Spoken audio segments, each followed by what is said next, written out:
समंदर में भारत ने दुश्मन की कब्र तैयार की। अब दुश्मन की कब्र समंदर में बनेगी। राफेल की तैनाती से पाक की सिट्टी पिट्टी गो। नमस्कार, न्यूज एक्सप्रेस देख रहे हैं आप। आपके साथ मैं हूं खुशबू राय। दुश्मन छोटा हो या बड़ा, उसे कमजोर नहीं समझना चाहिए। इसलिए भारत अब अपनी आसमान, जमीन और समंदर में सीमाओं को सुरक्षित कर रहा है। तभी तो एक से बढ़कर एक खतरनाक हथियार या तो बना रहा है या खरीद रहा है। उसी कड़ी में फ्रांस से एक और करार हुआ है, जबकि आप जानते हैं कि इससे पहले भी फ्रांस की कंपनी से राफेल खरीदा जा चुका है। अब एक और करार से पाकिस्तान की हालत खराब हो गई है और चीन समंदर में डरने लगा है। खबरों की माने तो भारत ने फ्रांस से 26 राफेल लड़ाकू विमान खरीदने की मंजूरी दे दी है। फ्रांस और भारत के बीच ये सौदा 63,000 करोड़ का बताया जा रहा है और कहा जा रहा है कि यह सौदा जल्द मूर्त रूप लेने वाला है और एक अच्छे माहौल में दोनों देशों के बड़े स्तर के अधिकारी साइन करेंगे।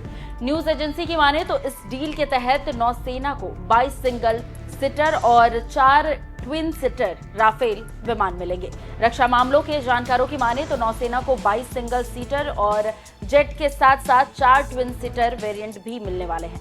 समझौते के तहत फ्रांस की राफेल बनाने वाली कंपनी भारत को एक बड़ा पैकेज देगी, जिसमें बेड़े के रखरखाव, लॉजिस्टिकल सपोर्ट, कर्मियों की ट्रेनिंग और स्वदेशी मैन्युफैक्चरिंग कंपोनेंट साथ में होंगे।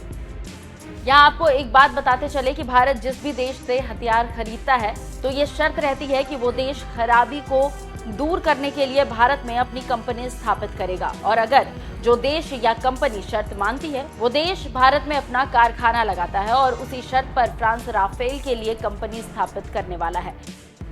खबर यहां तक कही जा रही है कि इस सौदे की मंजूरी नरेंद्र मोदी की अध्यक्षता वाली सुरक्षा मामलों की कमेटी ने दे दी है और इस तरह अब दुश्मन को समंदर में धूल चटाने के लिए भारत पूरी तरह से तैयार है।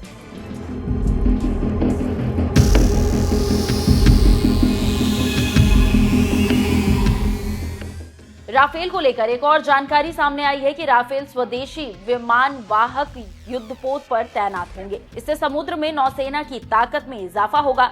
राफेल मरीन भारत में मौजूद राफेल लड़ाकू विमान से ज्यादा खतरनाक है।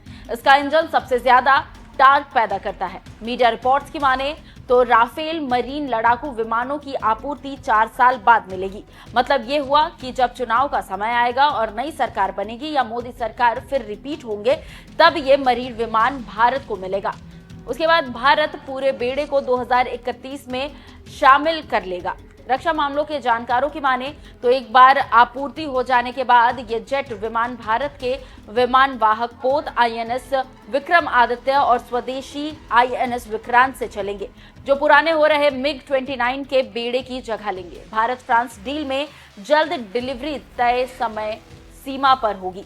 फ्रांसीसी कंपनी डसॉल्ट एविएशन से रखरखाव में सहायता करेगी। राफेल एम को विमान वाहक आधारित बड़े मिशनों के लिए डिजाइन किया गया है।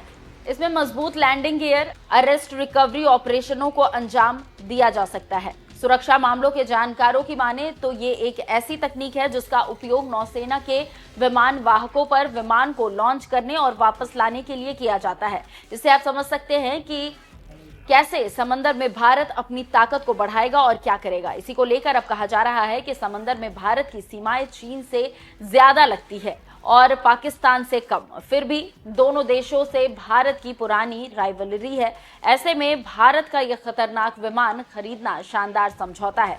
देखना होगा कि आगे क्या होता है, लेकिन फैसले भर से पाकिस्तान के पसीने छूट रहे हैं।